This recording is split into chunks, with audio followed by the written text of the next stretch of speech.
İran cümə axşamı gecə saatlarında ABŞ və Böyük Britaniyanın birgə istifadə etdiyi Diego Garcia hərbi bazasına 2 ballistik raket atıb. Bu barədə The Wall Street Journal bir neçə Amerikalı rəsmi şəxsə istinadən məlumat yayıb.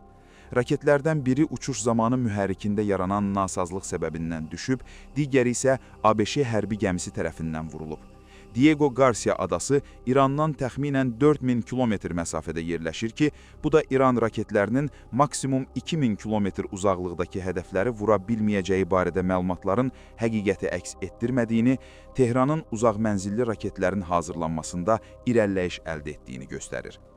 Hind okeanındakı Diego Garcia adası ABŞ-nin bombardımançı təyyarələr, nüvə sualtı qayıqları və idarə olunan raketlərlə təchiz olunmuş S-300-lər yerləşdirdiyi strateji baza kimi fəaliyyət göstərir.